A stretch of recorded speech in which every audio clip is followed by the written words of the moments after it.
Hey guys, welcome back to the AR YouTube channel. और Bermuda Triangle एक ऐसी जगह जहां जाने के तो कई रास्ते हैं पर वापस जिंदा आने का नहीं। ऐसा ही एक हादसा फ्लाइट 19 के साथ हुआ था। 5 फाइटर प्लेन्स बरमूडा ट्रायंगल के अंदर दाखिल तो हो गए पर अफसोस वो जिंदा वापस आ ना सके। न किसी की लाश मिली और न ही प्लेन का कोई मलबा। सब कुछ ऐसे गायब हो गया मानो समुद्र में कोई सबूतों को मिटा रहा हो ताकि उसका राज लोगों के सामने ना आ सके। पर कहते हैं ना कि हर कहानी का अंत जरूर होता है। घटना के लगभग 70 साल बाद फ्लाइट 19 के केस को आखिरकार सॉल्व कर लिया गया। पर आज भी ये कहानी जब याद आती है तो रूह कांप जाती है।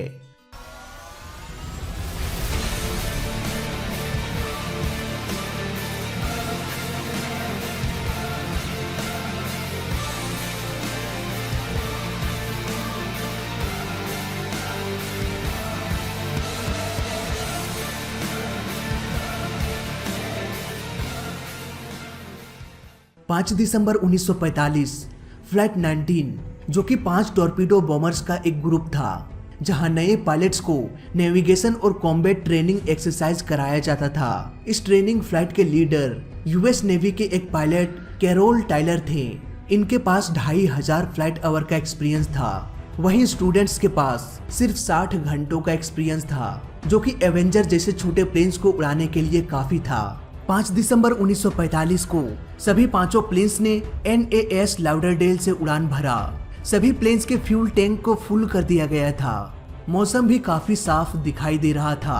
प्लान के अनुसार सभी प्लेन्स को रास्ते में ही बहामास आइलैंड के पास बॉम्ब गिराकर 140 किलोमीटर आगे की ओर फ्लाई करना था। इसके बाद लेफ्ट की ओर मुड़ जाना था। यहाँ पर फ्लाई करते हुए इन आइलैंड को क्रॉस करना था। इसके बाद फिर से लेफ्ट की ओर मुड़कर वापस उसी एयरपोर्ट पर लैंड कर जाना था। शुरुआत में सब कुछ ठीक चल रहा था। सभी प्लेन्स ने सही से बॉम्ब ड्रॉप किया और आगे की ओर बढ़ने लगे। तभी अचानक मौसम खराब होने लगा, विजिबिलिटी भी कम होने लगी। नेवल एयर स्टेशन का कंट्रोलर लगातार कैप्टन के कांटेक्ट में था, पर अचानक हुए मौसम के खराबी के कारण सभी पायलट्स पैनिक होने लगे थे। फाइनली लीडर ने यह डिसीजन लिया कि वो फ्लाइट को रद्द करेंगे और आगे जाकर मुड़ने के बजाय वो अभी इसी वक्त प्लेन के डायरेक्शन को बदल देंगे। अब मौसम और भी खराब होने लगा। पायलट अब उस आइलैंड को देख भी नहीं पा रहा था जिसके ऊपर से होकर उन्हें फ्लाई करना था। तभी एक स्टूडेंट ने पूछा कि हम किस डायरेक्शन में हैं? मेरा कंपास काम नहीं कर रहा। अब सबने अपने अपने कंपास पर नजर डाला और पाया कि किसी का भी कंपास काम नहीं कर रहा। हर प्लेन में 3 कंपास मौजूद था, पर सारे के सारे कंपास एक जैसा ही रीडिंग शो कर रहा था। सारे के सारे कंपास रॉन्ग डायरेक्शन बताने लगा था। एक प्लेन में 3 कंपास था, यानी कि कुल 15 कंपास मौजूद था सारे प्लेन्स में। इन सारी घटनाओं को देखकर सारे पायलट्स पैनिक होने लगे थे। फ्लाइट 19 के लीडर ने कहा कि मैं फ्लोरिडा का डायरेक्शन पता लगाने की कोशिश कर रहा हूँ, पर कुछ भी पता नहीं चल पा रहा कि वो किस डायरेक्शन में है। अब सारे के सारे प्लेन्स खो चुके थे, लेकिन अब भी फ्लाइट 19 एयरबेस के कंट्रोलर के संपर्क में ही थे।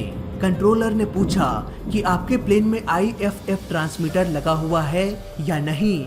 लीडर अब इतना पैनिक हो चुका था कि वो फ्लाइट कंट्रोलर को भी इग्नोर करने लगा।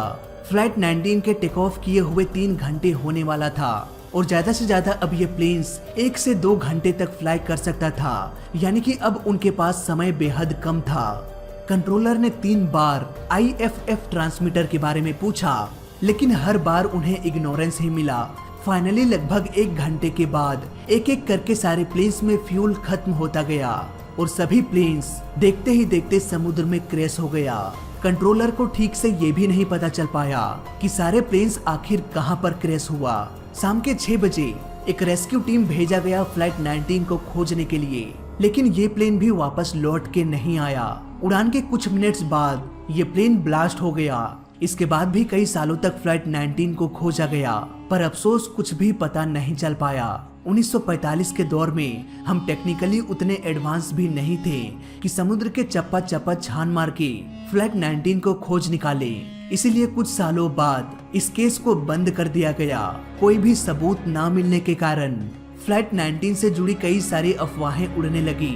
कई सारी पॉसिबिलिटीज का दावा भी किया गया कि ये प्लेन यहाँ पर हो सकता है। पर वो सारी बातें किताबों के अंदर ही सिमट के रह गई और फ्लाइट 19 हमेशा हमेशा के लिए एक मिस्ट्री बन के रह गया। कुछ लोग तो ये भी कहने लगे थे कि इन प्लेन्स को एलियंस उठा के ले गए, पर कहते हैं ना कि हर कहानी का अंत जरूर होता है। इस घटना के लगभग 70 साल बाद ग्रेम वॉकिस नाम के एक शख्स पेशे से एक इंजीनियर थे और सबमरीन्स को डिजाइन किया करते थे। इन सबमरीन्स का इस्तेमाल वो समुद्र के अंदर दबे खजाने को ढूंढने के लिए किया करते थे।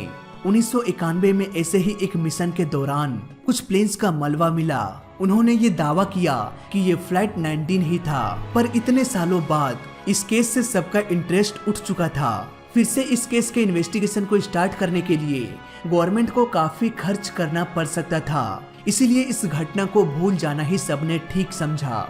1945 में इस प्लेन क्रैश के दौरान जिन्होंने भी अपने रिलेटिव्स को खोया था, शायद वो भी अब जिंदा नहीं बचे थे। इन्वेस्टिगेशन की मांग रखने वाला अब कोई भी बचा नहीं था। फाइनली 12 साल बाद यानी कि 2004 में फिर से एक प्राइवेट टीम का गठन किया गया और उसी लोकेशन में दोबारा आधुनिक रोबोट्स और हाई क्वालिटी कैमरास के साथ फ्लाइट 19 को खोजने के लिए समुद्र की गहराई में गोता लगाया गया। कई घंटों के खोजबीन के बाद एक एक करके सारे एवेंजर प्लेन्स को आइडेंटिफाई कर लिया गया। 70 साल बाद भी पायलट्स की लाशें अब भी कॉकपिट में कैद था। बस समय के साथ साथ उनके शरीर अब कंकाल में बदल चुका था। किसे पता था कि जो प्लेन वो उड़ाने जा रहे थे वही उसके लिए कब्र बन जाएगा। फ्लाइट 19 की कहानी, उनकी यादें फिर से लोगों के दिलों में जिंदा हो गई। पर फ्लाइट 19 को खोज निकालने का ये बिल्कुल भी मतलब नहीं था कि उसकी मिस्ट्री भी सॉल्व हो जाएगी। हाँ, ये बात और है कि उन लोगों को जवाब मिल गया होगा जिन्हें ये लगता था कि फ्लाइट 19 को एलियंस उठा के ले गए।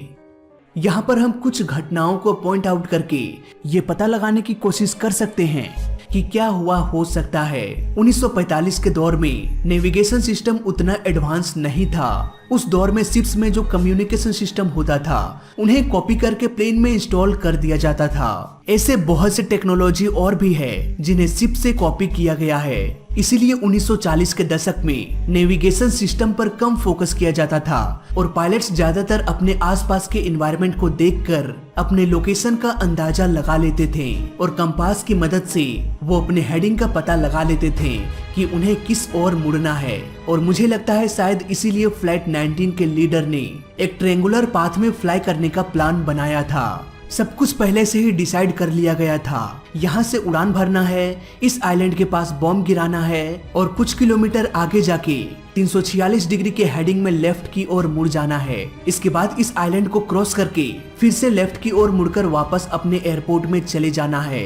यहाँ पर अगर हम नोटिस करें तो इस फ्लाइट को कंप्लीट करने के लिए सिर्फ एक कंपास की जरूरत थी ताकि वो सही डायरेक्शन में मुड़ सके।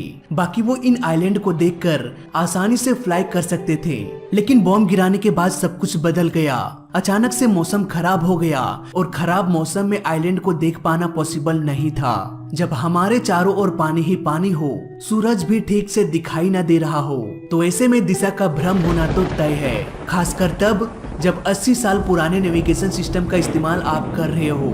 अगर हम मैप में गौर करें तो यहाँ पर दो टापू लगभग एक ही जैसा दिखाई देता है। हो सकता है फ्लाइट 19 इस टापू से क्रॉस होने के बजाय वो इस टापू से क्रॉस हो गया होगा और प्लान के अनुसार उन्हें एयरपोर्ट तक पहुंचने के लिए लेफ्ट की ओर मुड़ना था। लेकिन फ्लाइट 19 गलत टापू से क्रॉस होके लेफ्ट की ओर मुड़ गया, जिसकी वजह से सभी प्लेन्स समुद्र के और अंदर इंटर करता गया जब तक कि फ्यूल खत्म ना हो गया।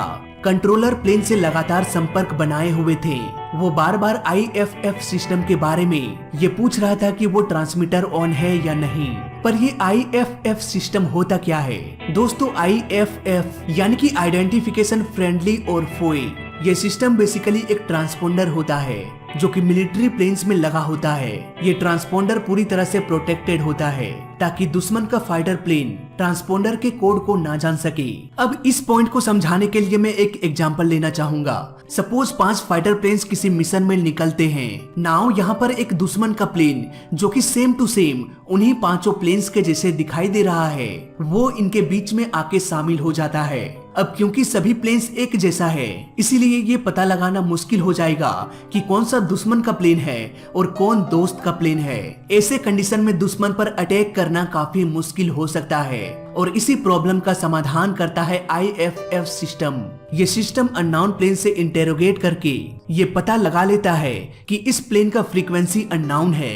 यहाँ पर सारे प्लेन्स सेम फ्रीक्वेंसी से कनेक्टेड होता है और जब दुश्मन का प्लेन सामने आता है तो ये IFF सिस्टम अननोन प्लेन से इंटेरोगेट करके ये पता लगा लेता है कि ये प्लेन हमारे फ्रीक्वेंसी पर ट्यून्ड नहीं है, यानी कि ये दुश्मन का प्लेन है।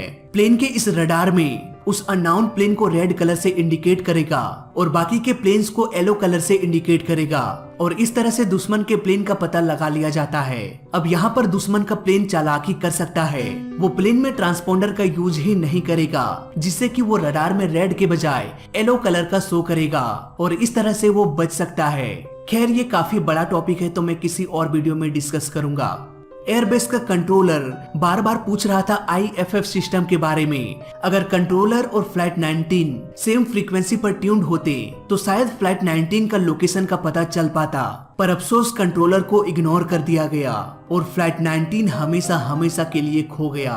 कुछ साइंटिस्ट का ये मानना है कि फ्लाइट 19 का कंपास खराब नहीं हुआ था। दरअसल वो गलत आइलैंड में जाकर कंपास को चेक कर रहे थे और ये कंपास उनके प्लान के अनुसार मैच नहीं खा रहा था। यहाँ पर उन्होंने नोटिस किया कि ये आइलैंड हमारे लेफ्ट की ओर होना चाहिए था, लेकिन ये हमारे सीध में क्यों है। इतना सब होने के बावजूद भी वो यही समझ रहे थे कि वो इस आइलैंड में है, जबकि वो दूसरे आइलैंड में पहुंच चुके थे और इसीलिए उन्हें लगा कि ये कंपास काम नहीं कर रहा। हालांकि एक थ्योरी और भी है। कई साइंटिस्ट ये मानते हैं कि बरमूडा की मिट्टी में मैग्नेटिक प्रॉपर्टीज पाया जाता है जो कि कंपास को डिफ्लेक्ट कर देता है और कंपास अपना काम करना बंद कर देता है।